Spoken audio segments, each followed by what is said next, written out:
Hello, this is Hannah Sable. The date is July 23rd, 2016. I am in Detroit, Michigan for the Detroit Historical Society's Detroit 67 Oral History Project, and I'm sitting down with Virgil Taylor. Thank you for sitting down with me today. Hi, Hannah. My name is Virgil Taylor. Can you start by telling me where and when you were born? I was born in Detroit, January the 18th, 1955. Okay. And where did you grow up? I grew up in Detroit. I was born on Hazelwood and what was then 12th Street. When I was 3 years old, we moved to Elmhurst and 14th Street, which is approximately about maybe a mile away from where Hazelwood and 12th was. Okay. And what was your neighborhood like growing up? I lived in a lower middle class, working class neighborhood. My recollections of the community at that time was that everyone kind of lived in the same area within so many block radius, and so you kind of knew what people did or what their status was by the block that they lived on. Where I lived, which was around the block from Central High School, was a lower middle class, working class neighborhood. Most of the people on my block were traditional nuclear families, primarily black, but we did have white people that lived on the block. A large number of Jewish people still lived on the block when I was a kid growing up over there. That had been a traditionally Jewish neighborhood, and then there was a migration into that neighborhood of blacks and a migration of Jewish people from that neighborhood, I believe, to Oak Park. Okay. All right. And what did your parents do? My dad was had been a laborer. He was actually a boiler maker, but my dad was stricken blind and shortly after I was born. Okay. And my mom had been a housewife. And then when my dad was stricken blind, my dad did go back to work, but my mom ended up initially working in the schools, and then after my dad passed in 1963, my mom went to work for United Way. Okay. But my mother didn't have an education, so she went to work in some other types of programs that they had, helping other people in the community. Okay. All right. And did you go to Central High School? I did. Okay. I went to what was then that campus on, which is there bordering Tuxedo, and I want to say Calvert to the north, Linwood to the west, and LaSalle to the east. Okay. That campus was then Roosevelt Elementary, Durfee Middle School, and Central High School. Okay. So I went to Roosevelt and Durfee exclusively. Central I did 2 years, and then I left Detroit and finished high school in Lansing at Lansing Sexton. Okay. All right. So in the 60s, you were, young kid, teenager. What did you like to do with your time? The typical kid stuff. There was a lot of activity in our neighborhood. I guess, and I didn't know it as a child, but our neighborhood, strong foundationally, a lot of neighborhood block clubs and neighborhood organizations around the block from us over on Webb Avenue was Visitation, which later became St. Martin de Porres, and then after that it doesn't exist anymore. But the Archdiocese over there was very, very strong, and so there was a rec center there at Visitation.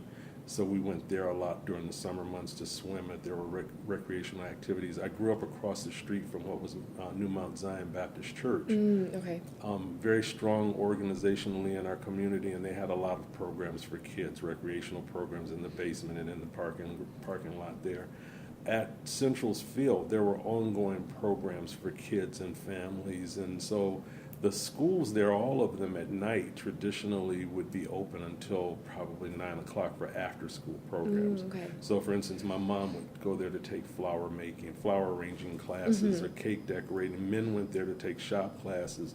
That was just kind of what was normal in our community. So all of those, and the kids would go for after-school programs there. During the summer months, we did, the usual kid stuff, but we had the Fisher YMCA. There was another YMCA in Highland Park. And so as kids, we would get on our bikes, and we would either go to the schools if they didn't have swim or recreational programs. Visitation did, or we would go to the YMCA's. But we were also pretty free. Our parents, as long as you were home by the time the streetlights came on, we got on our bikes and went wherever. So we'd go to Palmer Park. We'd ride our bikes all the way out to Rouge Park and go swimming there. So it was a remarkable neighborhood. Interesting because I didn't know as a child some of the things that were culturally remarkable at the time. The temple, the Nation of Islam temple was right there on Linwood. It was across the street. Okay. My barber was a member of the Nation. So when I went to the barber shop on Saturdays, the talk that I heard was largely from members of the Nation and some of the things that they would talk about. But it never appeared to be me to be, I mean, it was just people talking about a host of things and community issues and things of that nature. But and then one of the other barbers in there was a Baptist, and another of the barbers was in there was he was like a numbers man. So it was kind of a fascinating exchange. Yeah. But I never thought much of any of it. It was just a normal discourse. The neighborhood, again, most of the women on my block were housewives primarily. Some women worked. I guess my friend Tony Loughborough, his mom worked in the plant. But many of the mothers were housewives on the block, and so I grew up in a neighborhood which I would think in the traditional American culture would mimic anything that you would think of. You know, there were women on the block that kind of watched out for all of the kids and kind of would tell on me when I did stuff. Most of the men in our neighborhood worked. No, not most. They all did.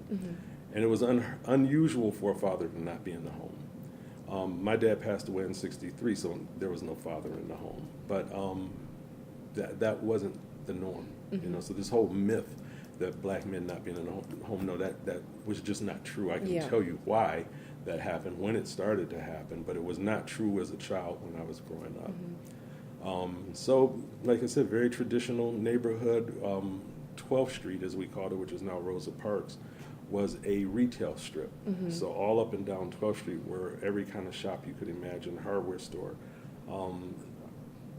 the confectionery, which is a form of a party store. There were other party stores, barber shops, seamstress shops, and then there were little shops that lay on the outsides of those blocks.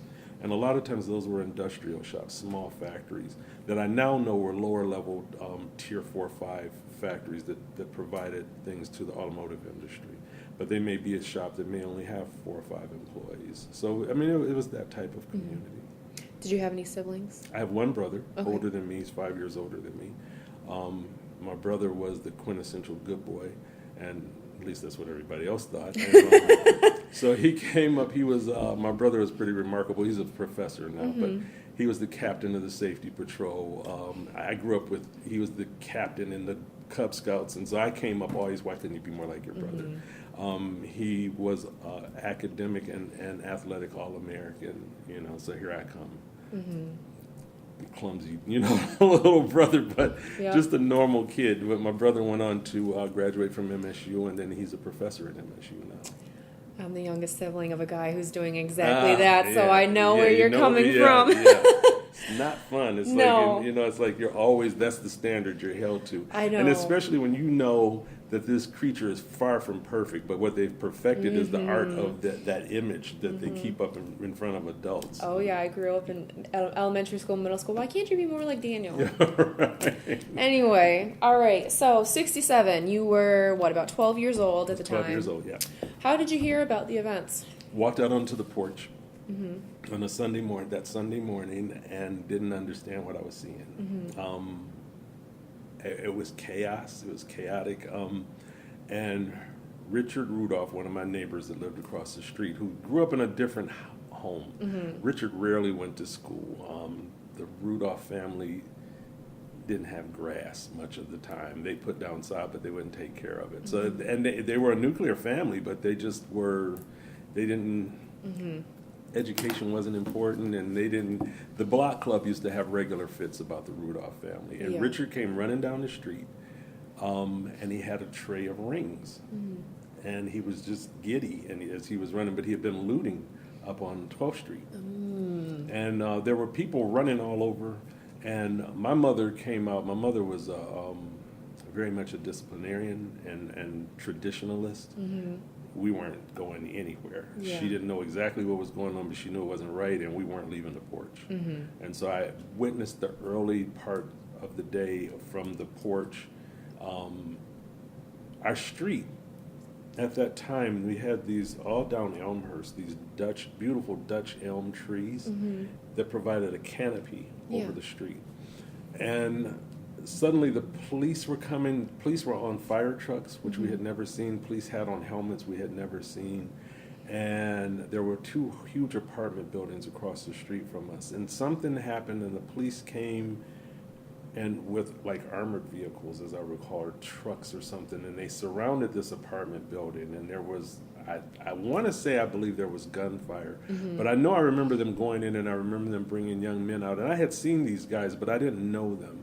And I remember them bringing these young men out of the building. I didn't know, because all of it was pretty confusing to us. I mean, having grown up, I was 12 years old, and my neighborhood, things had started to change the year before. Because I think what had started happening was drugs had started to come into the community. That started around 65, 66. Okay. Guys started going to Vietnam and coming back with mental health issues. Well, we didn't know that's what it was at the time. So they were coming back not right. Yeah. That started creating chaos in homes. We started having home invasion, something we had never had. So all of that started occurring when young men went away to Vietnam and came back drug addicted and with mental health issues. And all of that started to just have a major influence in the neighborhoods, as I recall. I was too young to know any of the socioeconomic conditions. I think when I look back now, because my mom and I think my mother grew up in Birmingham, Alabama, or she was born there at the turn of the last century. Okay. So I think black people in particular from the South viewed life as difficult or challenging, but it wasn't, like, I didn't know we were poor. My mom and dad never let us know that. I had no clue. I didn't know what poverty looked like. I ate every day. I had clean clothes every day. Our lights never went out. You know, this is just life. And so you didn't think much about it. So when I've discovered years later that there was major socioeconomic things occurring in the black community that I didn't know anything about as a kid, and I was sheltered from that by my parents. But I do know that there was a drastic change started to occur, and our house was one of the first houses to get broken into, and that was in 1966. And my brother was going into his senior year. And I remember coming home, and they had stolen our television and his clothes primarily, so it was someone that had been watching him. And I think, as I recall, I think they had stole his coat from school and got his keys out of it and that type of thing. So that was, in our neighborhood, though, disastrous. I mean, the idea that someone would go into someone's house, because I grew up in a neighborhood where you didn't lock your doors. You slept with the windows open. You never thought that someone would come in your house. But the influx of drugs into the community started to change those dynamics. And as I understand now, socioeconomic conditions, because there was not equity in jobs, even in the factories. And I think as technology was taking hold and the factories were changing, blacks were probably the first to be displaced. So I suspected all of that. And then there was the cultural awareness that was taking place in the 60s, the revolutionary change. And I suspect that all had something to do with it. But I contend that when people talk about, was it a riot or a civil insurrection or whatever, for me it was a riot. Because the places that I grew up with, the places I knew, those were the places that were destroyed. And the people I knew that were doing it, that wasn't civil unrest. Now, maybe there were socioeconomic conditions that influenced them, but Richard Rudolph was looting. He had no social conscience about what he was doing. It was an opportunity to go and steal. Just to get a little geographical context, the Elmhurst and 14th, that's only a couple blocks away from where the rioting started, correct? Well, Hazelwood, where I was born, was right around, like a block away. Okay. I would say about 6 or 8 blocks in the north. Yeah. Okay. So it was close. And where it started there on the corner of Claremont and 12th Street, and if you would look at a map of 12th Street, the stores, the retail, really went really north, but it went to some degree south. So it ended Elmhurst, Monterey, Richton. Richton would end the retail area. So a lot of looting was taking place all along there, wherever. Are there any other things that you witnessed or experienced, or did your mom just keep you at home? No, the 101st Airborne came, and they took over my school. They took over the campus. The campus became an armed camp. So there were helicopters, there were tanks. There was a tank on my corner. My mom made food for the soldiers that were posted there. My mom was very much a traditionalist, as most of the people in my community were. And so when they frowned upon the rioting, they were very, very hurt, very, very angry, and very supportive of law enforcement and the military coming in to restore order, because this wasn't what we did as far as they were concerned. So after that was Sunday, I want to say about maybe Monday or Tuesday, when things, it appeared that things had been quelled, we could leave, and we went up to the field, and the military was there, and it was fascinating to watch. It was troubling to watch. I'm a kid. I'm 12, and it's like I'm looking at my school has been transformed into a military base, complete with helicopters and tanks and soldiers on post and all of that. So we were pretty conflicted. I mean, I was certainly a young man that was. I had started to become aware of the movement and the revolutionary concepts, but I'm 12 years old. Yeah. And there was no one talking to us about these principles or what had happened. It was kind of organically taking place. So to go up to the school, because, like we have now Black Lives Matter and the whole police, I didn't grow up hating the police. Yeah. It wasn't, police didn't, I was 12 though, bearing this in mind, so I wasn't driving yet. But I didn't remember my brother having encounters or talking about the police as like bad people. That wasn't part of our concept of the police. I grew up as a kid with the police coming to school to talk to us. Detroit back in the 60s had a policeman's field day and a fireman's field day. Those were big events that kids from all over came to.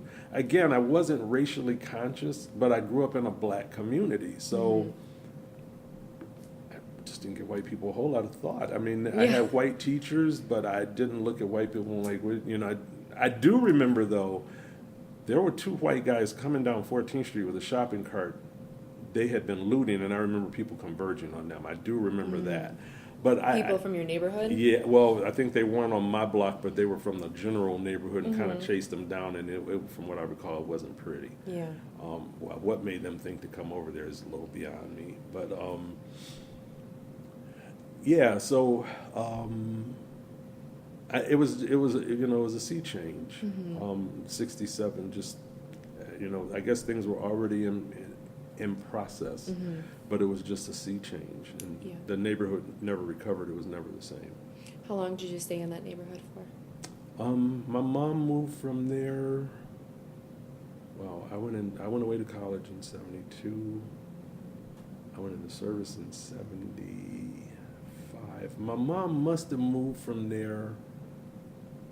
Mom must have moved from there around 74-ish or so, because she was there, but when I went into the service, she had moved. So she must have moved in 74, thereabouts. And did she move from the neighborhood just because of the general deterioration, or was there a specific She was reason? saying that things were changing, and then the landlord where we were living, she had lived, she said if he went up a nickel on the rent, she was moving, and he did. And she didn't need that house anymore either. My brother and I were both gone, and so she moved into a smaller apartment at the time. But things were changing. My brother and I mean, nothing like what you deal with now, but we weren't as comfortable with her being there and anymore by herself and all that either. All right, so that leads me to my next question. How have you seen the city change? I saw the city die. Detroit died in my estimation. And that happened in the 80s. It was in a decline. I was gone. I went away to school. I went in the military. I came back. I was in East Lansing for a brief period as a cop myself, but I came back into Detroit. I owned a security company here. I used to do all the security at Joe Louis and Cobo Arena, most of the major events facilities around Detroit. And then I was in corporate America, but I was involved outside of the city, and I lived in Southville. But in the 80s, I want to say that Detroit literally died.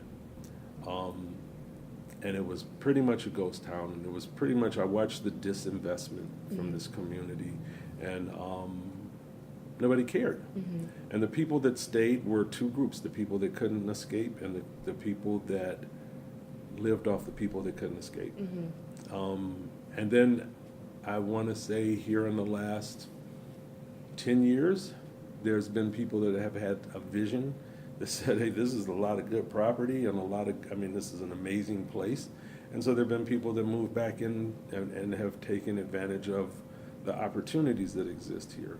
I don't personally think that's a bad thing. I understand the sentiments of people who say gentrification and all of those things, and I don't necessarily disagree. However, I think one of the challenges that we have to be honest about, I was talking with some friends of mine about properties that we have seen. Many of us could have bought some of those properties,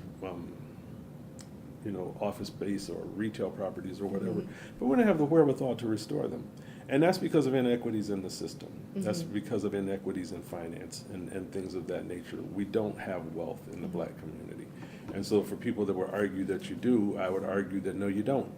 And that's historical, and that has been as a result of a whole host of, and I'm not the guy to scream racism, but I'm a historical freak.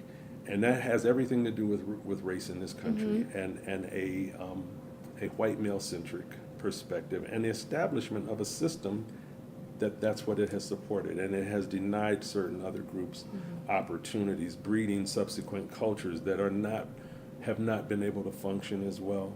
And when there have been efforts for people to try and do certain things, there's been systems in place that deny those. And so hopefully now we're starting to look at things, but it's going to take quite a bit to right that ship. You're talking about hundreds of years of practice. Yeah. Of mentality, of ideology that are subsequently difficult to dismantle. It's not a simple fix. So I see great things for Detroit. I think that there are tremendous opportunities here. I see great things happening here. We're 20 years out, I think. I think that there are some things that are going to be remarkable over the next 5 years, 10 years, but I think we're 20 years out. We're in a sea change now in this nation, and this nation is going to have to come to grips with some things. And unfortunately, I think you have people that are exacerbating age-old problems as opposed to trying to resolve them. Yeah, and it's sad, but the thing that I think is good about it, because I have friends from all walks. Yeah. And I've been fascinated on social media to see some of my friends, and sometimes it's like, oh my God, I never knew, that you thought like that. And I think to some degree, some people are dismayed themselves, like they didn't know. As long as everything is kind of okay and it's kind of comfortable, and what Grandma and them were saying, the little racist stuff, it's not me. I don't really believe that until it gets laid out in your lap, and yeah, you do, because that's what you grew up with. Yeah. And so subsequently, I think I always equate it to like having a sword. Like you get a cut. First you got the wound, then you got the scab, and it's got to heal. And so at least we got the cut now, and it's kind of scabbing, and it is not pleasant. But I think that ultimately, at the end of the day, my grandchildren will be benefiting from the pains that we're experiencing now that we needed to do a long time ago. It's just hasn't been necessary, I guess. So you said that you saw the city die. In your opinion, what do you think killed the city? Disinvestment. I think that the auto industry was struggling already. Technology was changing. This was the blackest city in America, and nobody gave a damn. So there was no effort here. But it wasn't just here. I worked for America Financial in Worcester, Massachusetts, and I saw something similar there. My ex-wife is from New York, and her family was like around Brooklyn. The textile industry, technology is the beast that I think nobody anticipated what technology would do, and the speed that technology was able to eliminate the need for manpower has been remarkable. And I think no one will step up and say, like, when people like these modern politicians, the ones, the jobs have been shipped over. No, not true. Not true. Some of that is true to some degree, but the reality of it is that you have technology. First off, they create things now that once required 27 parts requires one. And then they create something to create that part. And so those are 27 jobs that get eliminated. And so you didn't have what you have not had, and I think this is a problem with our system of government, because you have elected officials and they have to pander to their constituent. They're not necessarily the brightest bulbs themselves. But secondly, they're going to keep telling the constituency something that's just not true. You can't get that job anymore putting that widget in there. You're not gonna, that's never ever coming back because that widget doesn't exist. Those shops that I talked about up around my neighborhood, those little shops that were rivet making shops, and they don't need that. And those guys had good jobs and they didn't need a car. And they, so that's not coming back. And so you don't have decent politicians that will tell you the truth. That's never coming back. We got to rewire our mindset, and that is a large part of the problem. And so this was a laborer's town. This was a union town, and so go down and drive around the Teamsters complex. I remember in the early '80s, that would be packed. It's a ghost town. Yeah. Go down to UAW, ghost town, because you don't have that membership anymore. When I grew up and I was talking about the schools having after-school programs that were for adults as well as kids, that's because you had a thriving tax base. You had 2 million people here working. They're paying taxes that they can contribute to after-school programs. The schools are vibrant and all of that. You're dealing with a shell of that. So I think, again, it goes back to the disinvestment in the community, and I get it. But you also have decentralization. You have conglomerates. I grew up in the music business too. My uncle was the Temptations and Supremes' first manager, so I grew up in the Motown family. I was involved in the music business in the '80s. When I was involved in the music business, radio stations here were locally owned. Well, they got bought out by multinational corporations. Those companies that were locally owned here were very attuned to what was going on in this community, the type of music that would be played in this community. These multinational corporations took over. They don't care what our kids hear. They could care less. Hey, that's kind of popular. Play it. One of the first things they did was fire all the DJs because those were radio personalities. Martha Jean the Queen she was a pulse of Detroit. She told women what to do on Fridays. She's gone, and they did not replace her. So there is no community conscience coming from the radio, and all of those little things are the fabric of the community. The churches have become big business. They're not social conscience. I don't care what they say. They are not. They are businesses. I have a friend that went into, she was talking, and she's a minister. Everybody in the church is a minister now. So she was telling me that she was doing a women's program. So under the Bush administration, there's no separation of church and state. The Bush administration started, as opposed to you having grassroots organizations that the government would make grants available to, this church is getting that money. So then I said to her, well, do you get paid? No. Well, where does the money go? Well, to the church coffers. Go over to the church. Pastor drives a Bentley. Something is wrong with this picture. The pastor that was at New Mount Zion across the street from me, I wouldn't have known him if he would have spit on me. He was not a celebrity. He was a pastor.